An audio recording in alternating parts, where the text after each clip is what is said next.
하나님 말씀 묵독합니다. 열왕기상 17장 16절에서 27절을 교독합니다. 다윗 왕이 여호와 앞에 들어가 앉아서 이르되 여호와 하나님이여 나는 누구요며 내 집은 무엇이기에 나에게 이에 이르게 하셨나이까.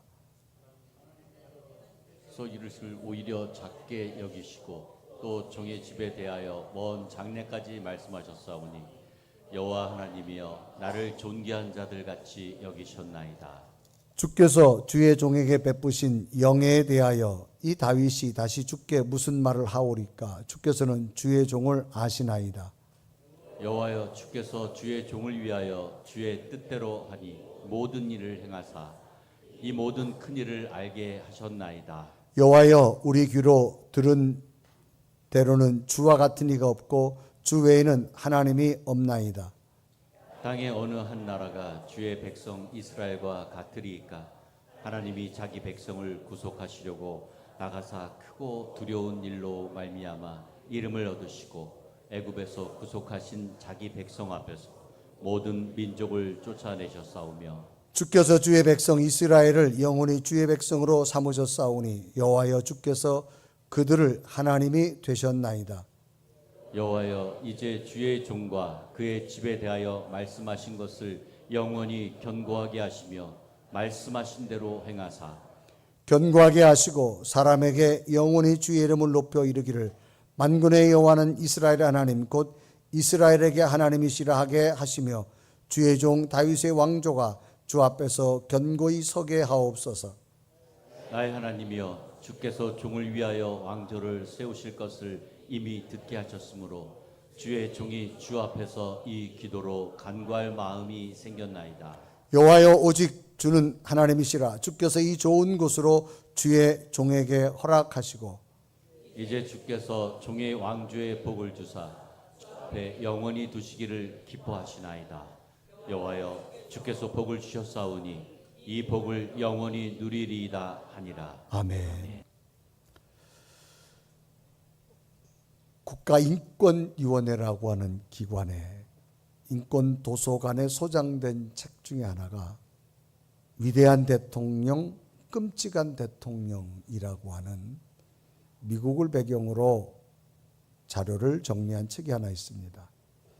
이 책은 통계학 분야에 폭넓고 경험 있는 변호사 윌리엄 라이딩스 2세라는 사람과 슈티어트 맥이버가라는 사람이 공적으로 쓴 책입니다.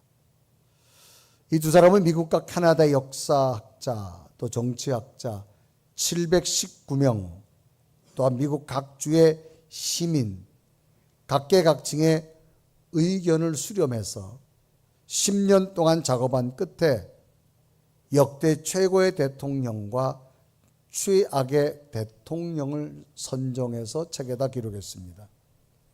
평가 결과가 나왔습니다. 미국 대통령 41명 중 가장 위대한 대통령은 에브라함 링컨 대통령으로 되었고 가장 끔찍한 대통령은 제29대 하론 히딩으로 조사되어졌습니다. 그러면 왜 링컨은 최고의 대통령으로 평가받았을까라고 하는 겁니다. 그것은 링컨의 위대한 생애와 업적 때문에도 하지만 그보다 근본적으로는 그가 믿음의 사람이었고 백악관을 기도의 초소로 만든 사람이었기 때문이다라고 하는 평가입니다. 이 링컨 대통령은 기도에 대해서 이런 고백을 합니다. 나는 몇 번이고 무릎 꿇고 기도하지 않을 수 없었습니다. 기도 드릴 때 하나님께서 주시는 영감 외에는 그 어떤 것도 할 수 없었기 때문입니다.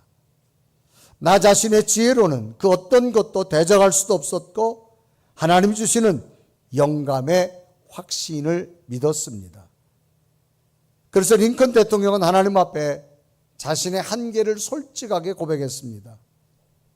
미국이라는 거대한 나라를 이끄는 일은 자신의 힘으로는 되는 것이 아니라 하나님께서 도와주셔야만 가능하다고 그는 믿었기 때문이었습니다. 그래서 자신은 기도할 수밖에 없었고 그 기도는 자연스럽게 하나님의 이끄심이 되어졌고 그는 기도하는 백악관을 만들게 되어졌다라고 고백합니다.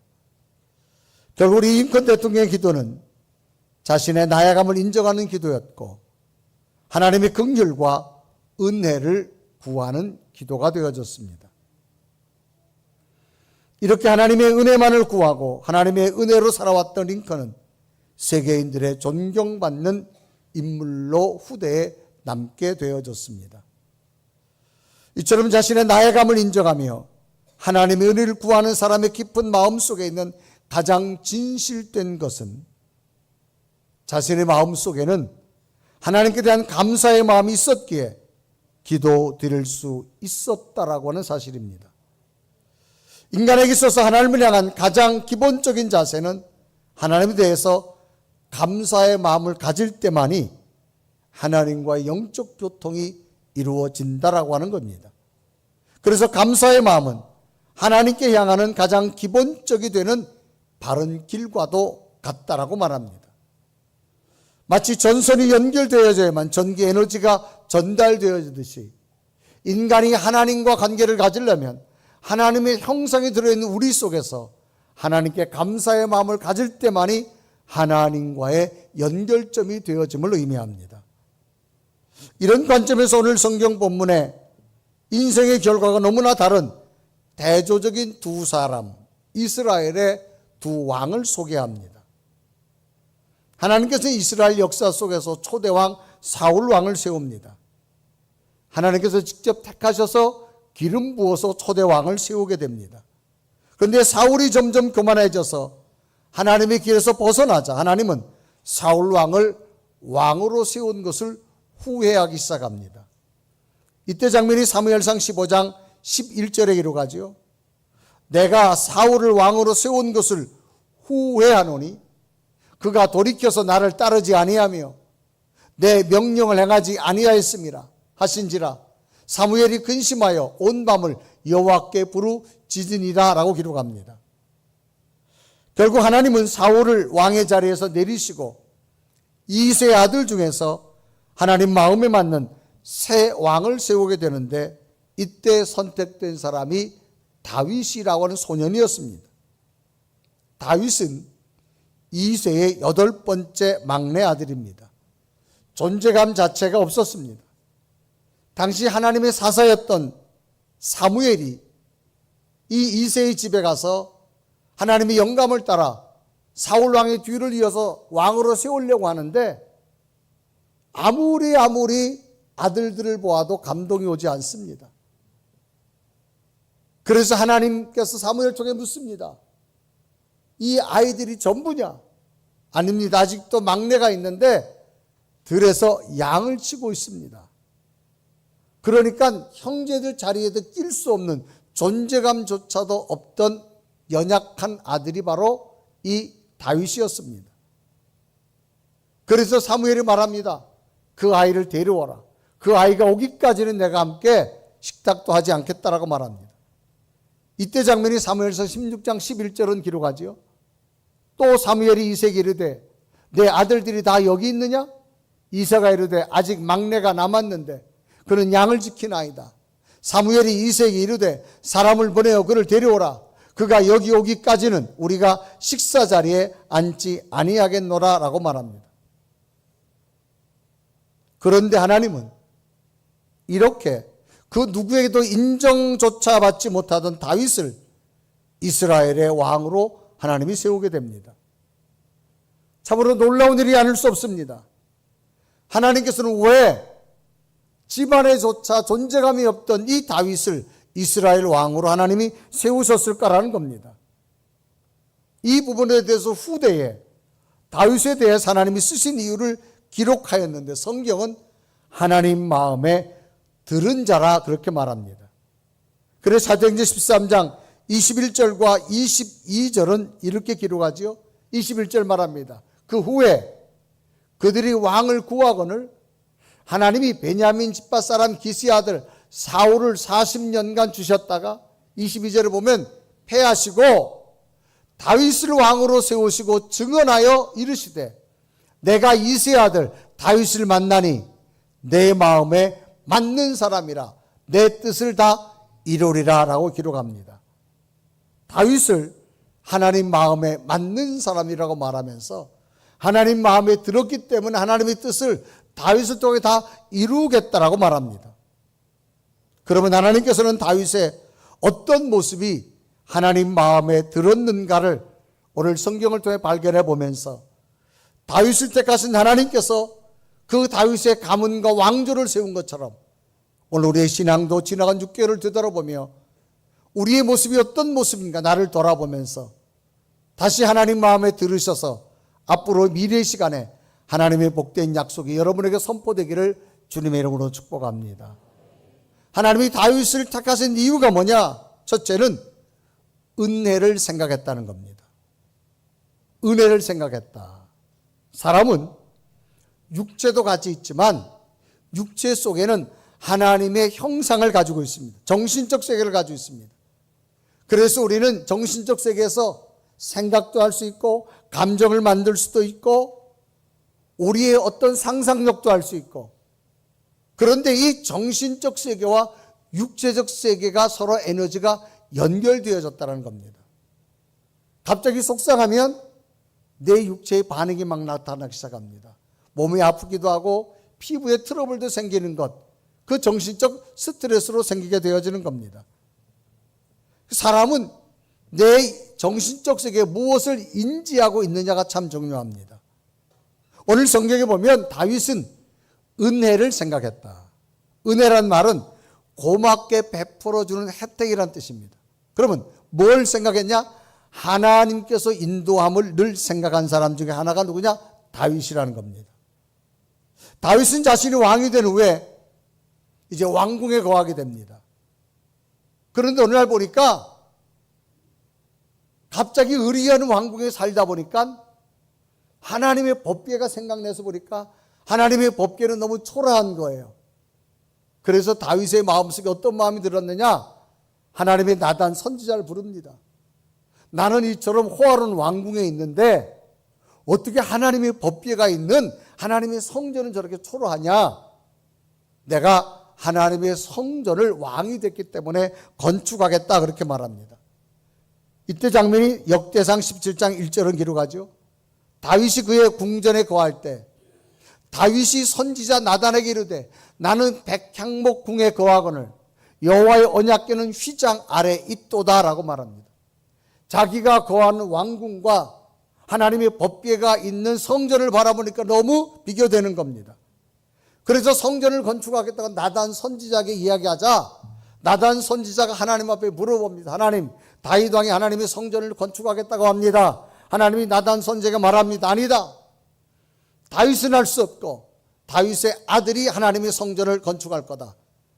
그 아들이 그 약속을 지킨다면 그 아들의 후대를 내가 영원히 복을 줄 것이다. 그러면서 역대상 17장 12절은 기록하죠. 그는 나를 위하여 집을 건축할 것이요 나는 그의 왕위를 영원히 견고하게 하리라 라고 말합니다. 견고하다는 말은 굳고 단단하다 그 말입니다. 그래서 다윗 왕의 아들이 하나님의 성전을 건축하면 그 약속을 지킨다면 아들의 후손부터 내가 더 나라를 단단하고 굳세게 하리라, 그런 약속입니다. 나단 선지자로부터 이런 하나님의 약속된 말씀을 들은 다윗은 지금까지 모든 지나온 삶이 하나님의 은혜였음을 고백합니다. 그래서 그는 하나님의 법궤가 있는 성전에 들어갑니다. 성전에 들어가서 하나님의 법궤 앞에서 기도하기 시작합니다. 하나님, 정말로 뒤돌아보았더니 모든 것이 하나님의 인도하심이었습니다. 하나님의 이끄심이었습니다. 하나님, 내게 더 큰 은혜를 주옵소서. 그래서 다윗이 기도하는 장면이 오늘 성경 역대상 본문 17장 16절에 있습니다. 우리 한번 다 같이 본문을 읽습니다. 16절 시작. 다윗 왕이 여호와 앞에 들어가 앉아서 이르되 여호와 하나님이여 나는 누구이오며 내 집은 무엇이기에 나에게 이에 이르게 하였었나이까. 거기 보면 다윗 왕이 여호와 앞에 들어가 앉아서라고 하는 말이 있습니다. 이것은 다윗 왕이 하나님의 성전에 가서 하나님의 법궤가 있는 그곳에 가서 기도하는 모습을 상징적으로 한 겁니다. 이 법궤 앞에서 머물러 있었다, 앉아 있었다는 말은 기도하는 시간이 오래되었다 그 말입니다. 기도할 수 있는 사람은 첫째 어떤 마음이 있어야 되느냐? 마음에 감사가 있을 때 기도할 수 있습니다. 우리는 하나님의 형상이 들어와 있습니다. 육체는 사람이 다 죽으면 흙으로 돌아갑니다. 우리 영혼은 뭐냐? 하나님 날아가게 됩니다. 이건 하나님이 주신 겁니다.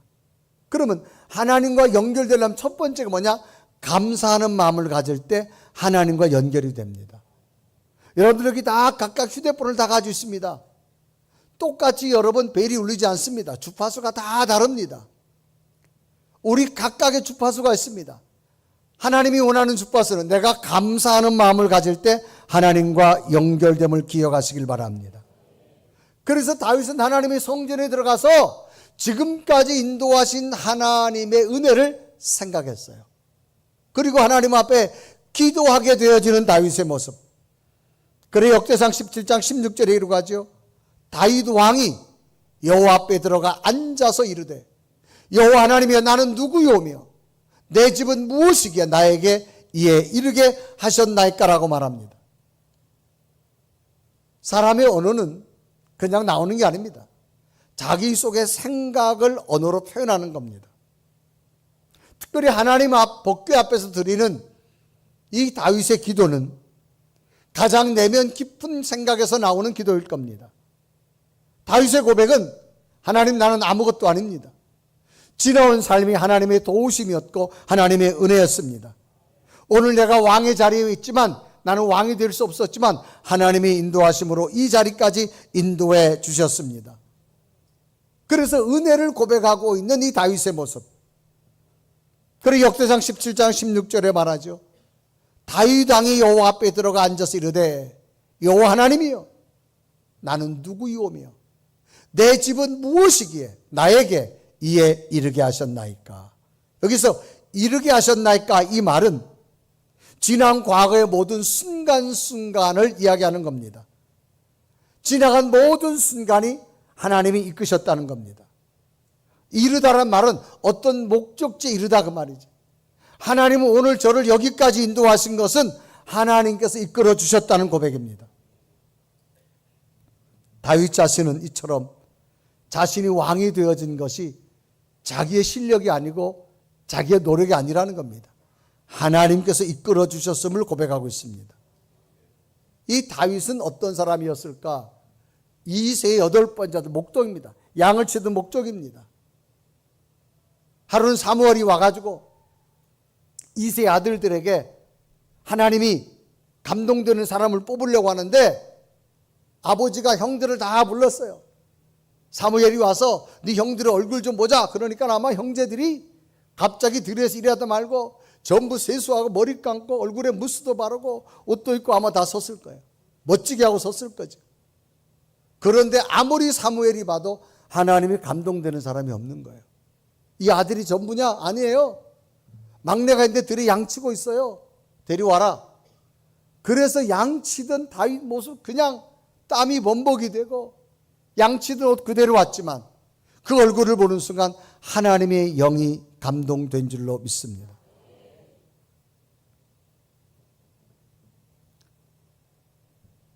그래서 이 다윗은 철저하게 어떤 사람이냐? 하나님만 붙들고 사는 사람이에요. 그래서 왕이 된 것이 누구의 은혜냐? 하나님의 은혜였습니다.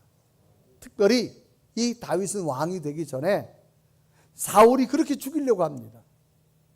너무 인기가 좋으니까 13년 동안 도망 다닙니다. 십광야, 엔게디 광야, 마온 광야.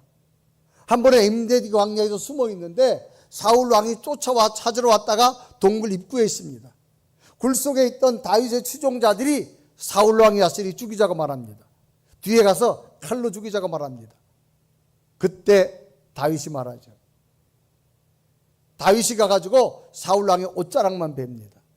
옷자락을 벨 수 있을 정도면 사람의 목을 치는 것 시간 문제입니다. 그리고 먼 훗날 말합니다. 사울 왕을 만나서 왕이여 내가 왕이 동굴 속에 있었을 때 당신이 옷자락을 벨습니다. 그러면서 옷자락을 직접 보여줍니다. 그 내용이 사무엘상 24장 10절은 이렇게 기록하죠. 오늘 여호와께서 굴에서 왕을 내 손에 넘기신 것을 왕이 아셨을 것이니이다. 어떤 사람이 나를 권하여 왕을 죽이라 했으나 내가 왕을 아껴 말하기를 나는 내 손을 들어 내 주를 해하지 아니하리니 그는 여호와의 기름 부음 자이기 때문이라 하였나이다. 여기 보면 어떤 사람이란 말이 있어요. 많은 신하들이 지금 죽이라고 말하고 그러면 당신은 도망 다니지 않아도 된다고 말합니다.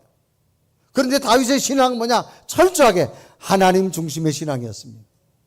여러분, 신앙은 다른 사람의 말에 흔들리지 않기를 바랍니다. 이유는 하나입니다. 하나님이 하지 말라 그랬다. 이 말은 뭐냐? 다윗은 철저하게 하나님의 사람이었습니다. 그래서 이 다윗이 자기 주머니에 있는 옷자락을 보여줍니다. 그래서 사무엘상 24장 11절에 이르고 하죠. 내 아버지여 보소서, 내 손에 있는 왕의 옷자락을 보소서. 내가 왕을 죽이지 아니하고 겉옷자락만 배웠은즉 내 손에 악이나 죄가가 없는 줄을 오늘 아실지니이다. 왕은 내 생명을 찾아 헤아려하으나 나는 왕에게 범죄한 일이 없나이다. 너무나 억울하게 다윗이 도망 다니지만 사울을 죽일 수 있는 기회도 안 죽여요. 이유는 하나님이 하지 말라 그랬다. 그러나 추종자들은 죽이라고 합니다. 다른 사람의 말에 흔들리지 않았습니다. 억울함이 있어도 다윗이 붙든 것은 뭐냐? 하나님이 여기에도 나와 함께함을 나는 믿습니다. 이게 뭐냐? 하나님 중심의 신앙입니다. 여러분, 어떤 상황에도 하나님이 함께함을 믿는 자는 어떤 상황에도 하나님의 은혜를 먼저 생각할 수가 있습니다. 지나온 6개월을 되돌아보십시오. 여러분이 문에 살아온 것 아닙니다. 하나님의 도우심이었습니다. 은혜를 생각하는 믿음의 고백이 있었으면 좋겠습니다. 그 은혜의 고백이 어떻게 나올까요? 두 번째는 자신을 작게 보았다라고 하는 겁니다. 다윗은 지금 이스라엘 왕입니다. 여러분, 왕은 왕정 정치의 왕의 말이 법입니다. 그런데도 하나님이 성전에 들어가서 이 다윗의 고백이 뭐예요? 나는 아무것도 아니라는 거예요. 우리 집안도 아무것도 아니라는 거예요. 그런데도 하나님의 은혜로 여기까지 온 것은 하나님의 은혜라고 말합니다. 그래 역대상 17장 16절에 말합니다. 다윗 왕이 여호와 앞에 들어가 앉아서 이르되 여호와 하나님이여 나는 누구요며 내 집은 무엇이기에 나에게 이르게 하셨나이까. 내가 누구냐 그 말이에요. 나는 왕이 될 수 없는 자임을 말합니다. 다윗은 일찍이 이스라엘 전쟁의 영웅이었습니다. 골리앗을 죽였습니다. 이새의 아들 막내 양을 치고 있습니다. 오늘 아버지가 다윗을 부릅니다. 7명의 형들이 그 중에 성인이 돼가지고 군에 간 아들이 있습니다. 군에 간 아들이 전쟁에 살아 죽은지 궁금합니다. 그래서 양을 치던 다윗을 불러가지고 네가 가서 전쟁터에 가서 형의 안부를 좀 물어가지고 와라. 그래서 아버지 심부름을 따라갔는데 이스라엘과 블레셋이 전쟁을 하는데 블레셋의 큰 장수 골리앗 때문에 그 누구도 전쟁을 이길 수 없고 지금 항복하기 직전입니다. 이럴 때 다윗이 하나님 이름으로 골리앗 앞에 나가서 골리앗을 죽이게 되죠. 그 유명한 말이 있습니다. 골리앗, 너는 칼과 창을 넣었지만 나는 만군의 여호와 이름으로 너에게 왔다. 그러면서 주머니에 있는 그 양치기 물매를 가지고 던져서 골리앗 이마에 맞히고 쓰러집니다. 그래서 골리앗 주머니 칼을 빼가지고 목을 잘라가지고 돌아옵니다. 전쟁의 영웅이 됐습니다. 그래서 사무엘상 17장 51절은 이때 장면을 기록하죠. 다윗이 달려가서 블레셋 사람을 밟고 그의 칼을 그 칼집에서 빼어 그 칼로 그를 죽이고 그의 머리를 베니 블레셋 사람들이 자기 용사의 죽을 보고 도망하는지라. 이스라엘 왕 전쟁의 영웅이었습니다. 그런데 하나님 앞에 그는 철저하게 내려놓습니다. 하나님, 나는 아무것도 아닙니다. 나는 연약한 자입니다. 하나님의 은혜 없이는 살아갈 수 없는 자입니다. 이건 뭐예요? 하나님 앞에 자기 자신을 작게 봤다는 얘기예요. 여러분, 하나님보다 크게 여러분 마음을 가면 하나님 은혜가 보이지 않습니다. 내가 하나님 앞에 작게 여겨지면 모든 것이 하나님의 은혜로 보일 줄로 믿습니다. 자식도 그렇잖아요, 여러분. 부모님의 은혜가 크게 느껴지면 모든 게 부모님한테 감사한 거예요. 근데 내가 부모보다 크다 생각하면요, 그 부모님의 은혜를 몰라요. 다윗은 왕이지만 전쟁의 영웅이었지만 철저하게 하나님 성전에 가서 나는 아무것도 아니라는 겁니다. 우리 집안도 아무것도 아니라는 거예요. 뭐야? 자기 자신을 작게 봤어요. 은혜는 내가 작아질 때 보일 줄로 믿습니다. 그래서 사도 바울도 예수 그리스도를 만나거나 고백하지 율법적으로 의로운 자였지만 예수 그리스도가 내 속에 들어온 하나님 크게 보이는 거예요. 그 나는 죄인 중에 괴수였다고 말합니다. 그래 디모데서 1장 15절에 말하죠. 미쁘다 모든 사람이 받을 만한 이 말이요 그리스도 예수께서 죄인을 구원하시려고 세상에 임하셨다 하였도다. 죄인 중에 내가 괴수니라. 죄인을 넘어서 괴수, 우두머리라 그 말이에요. 왜? 하나님 앞에 내가 작아지니까 하나님의 은혜가 보이기 시작합니다.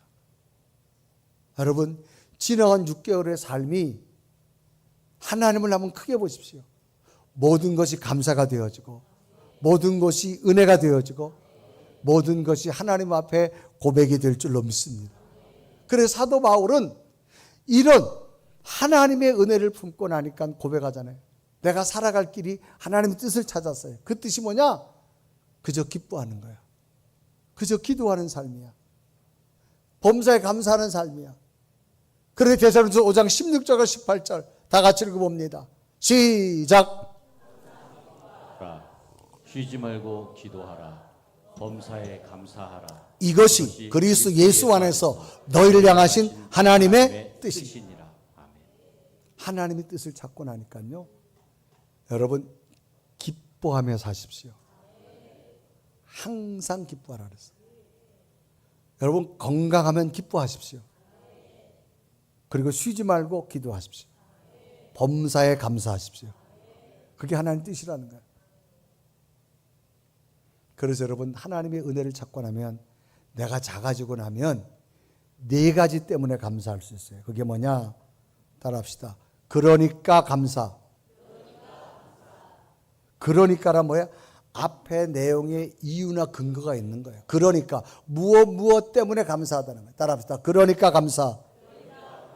두 번째가 뭐냐? 그럼에도 감사. 이건 뭐야? 앞에 근거가 내가 원하는 뜻대로 되어지지 않았어도 감사라는 거예요. 따라합시다. 그럼에도 감사. 뜻대로 안 됐어요. 그럼 어떻게 하느냐? 따라합시다. 그럴수록 감사. 그러거나 말거나요. 내 뜻대로 안 됐거나 말거나. 왜? 세상은 내가 만드는 게 아니잖아. 따라합시다. 그럴수록 감사. 마지막은 뭔 줄 알아? 따라합시다. 그것까지 감사.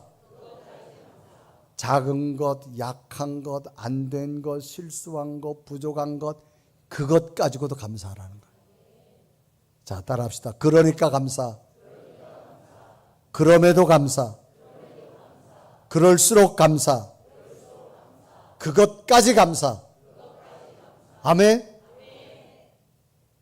며칠 전에는 제가 긴급하게 양평을 다녀온 적이 있어요. 간 이유는 그곳에 있는 분하고 제가 약속을 했어요. 약속을 어디를 갔는가 하면 양평에 가니까 국가순양을 하는데 교통재활센터라고 굉장히 큰 병원이 있더라고요. 거기는 재활하는 병원이에요. 로비에 가서 이렇게 앉아서 기다리는데요. 저는 너무 놀랐어요. 보호자들이 가족을 붙잡고 걷는데요. 다리 하나 띄는 거 보고 막 박수쳐요. 손이 하나 움직이는 거 막 박수치고요. 어떤 엄마는 중학생 정도 됐는데 얘가 이걸 밀고 한 발 한 발 가요. 그러다가 엄마 하면서 이 손을 놨어요. 그 엄마가 좋아하는 모습이요. 얼마나 감동이었는지. 그러니까 재해를 당해서 재활하는 사람들이 그곳에서 하는 거예요. 제가 그 많은 사람들을 보면서요. 야, 내가 걸어온 게 감사하구나. 손이 움직이는 게 감사하구나. 여러분, 물을 마실 수 있는 게 감사하고요. 어떤 분은 여기에다가 이렇게 구멍을 뚫어가지고요. 여기다가 식사를 이렇게 집어넣는 사람. 몸이 움직이지 않으니까. 그걸 보면서 다른 게 감사가 아니구나. 그저 내가 건강에 감사하고 가족이 건강에 감사하고 도대체 언제 감사하려고 한마디도 아멘 안 하는 사람은 건강한 게 감사하고 걸어 다니는 게 감사하고 아멘. 정말 여러분. 그래서 우리는 네 가지를 꼭 기억합시다. 따라합시다. 그러니까 감사, 그럼에도 감사, 그럴수록 감사, 그것까지 감사. 그래서 다윗은 지나온 모든 것이 은혜였고 하나님 앞에 작게 보이는 감사하고 나니까 어떤 일이 나느냐, 하나님이 더 큰 약속을 주는 거예요. 그러니까 미래는 이렇게 되겠다는 거예요. 그리고 역대상 17장 11절에 말합니다. 하나님이요, 주께서 이것을 오히려 작게 여기시고 또 종의 집에 대하여 먼 장래까지 말씀하셨사오니, 그 장래가 뭐냐? 이런 거예요. 여러분, 부모에게 최고의 복은 자손들이 영육간에 잘 되는 겁니다. 왕에게 최고의 복은 뭔 줄 아세요? 자기의 후손의 왕조가 흔들리지 않고 계속 가는 거예요.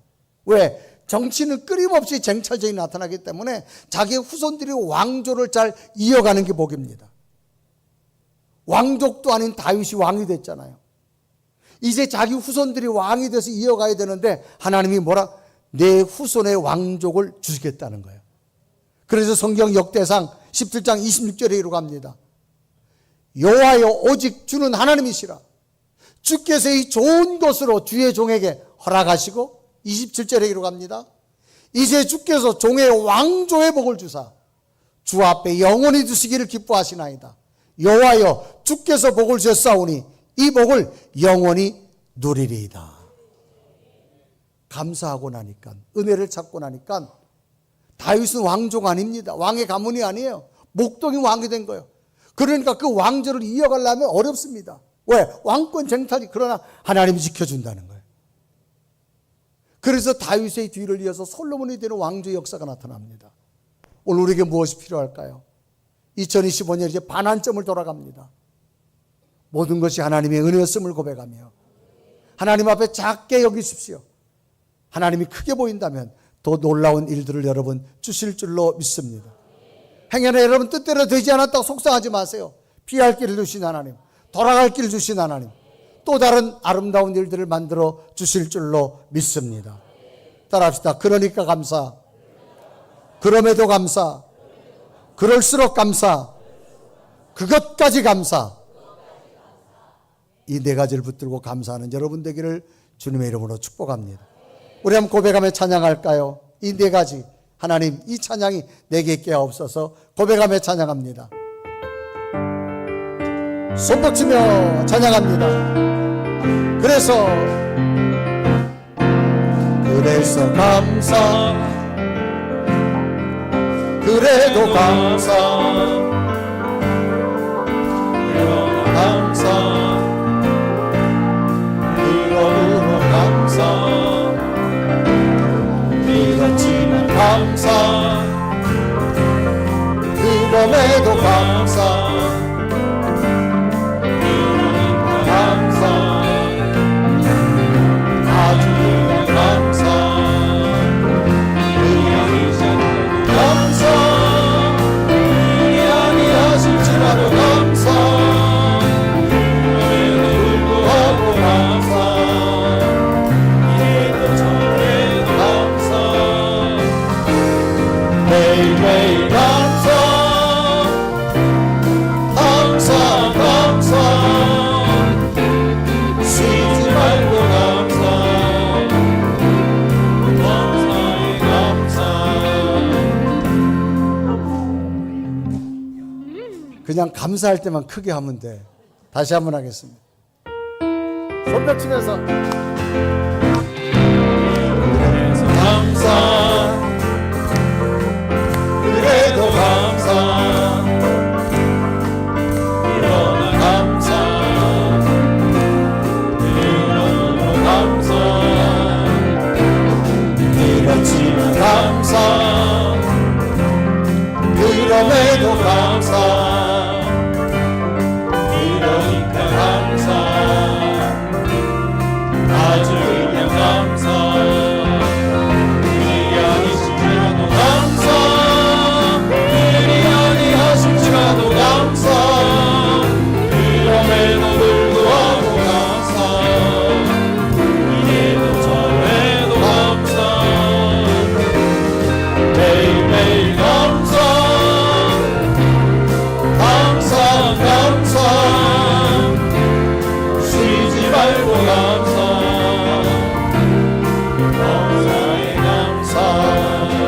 시간 다 같이 두 눈을 감습니다.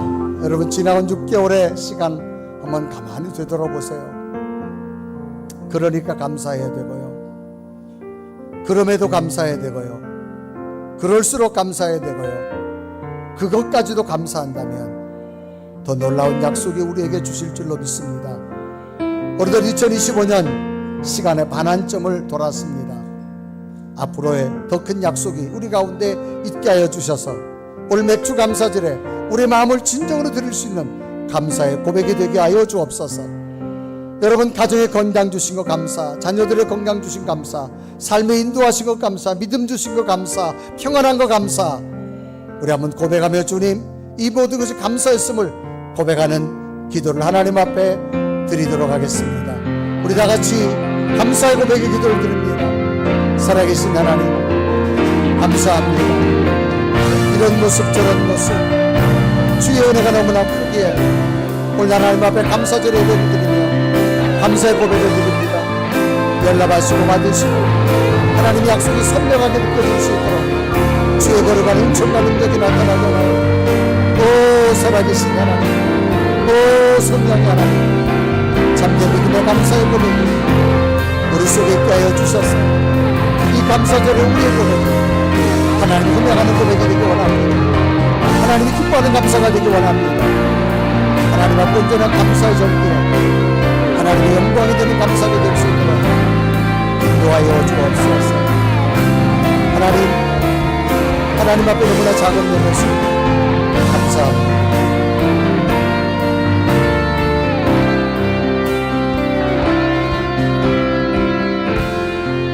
감사하신 하나님, 지나온 시간 어느덧 2025년 6개월의 반환점을 돌았습니다. 여기까지 인도하신 하나님 감사합니다. 우리가 원하는 것이 되어지지 않았다 할지라도 감사하며, 예상치 못한 결과가 나왔다 할지라도 감사하며, 힘들었다 할지라도 감사한다면, 작은 것 약한 것 이것까지도 감사한다면 하나님 앞에 내가 작은 자요 하나님의 은혜를 고백합니다. 하나님, 가정과 자녀들, 우리 삶의 터전 함께 하신 것 감사합니다. 우리의 감사를 연락하여 주옵소서. 예수 그리스도의 간절히 기도드리옵나이다.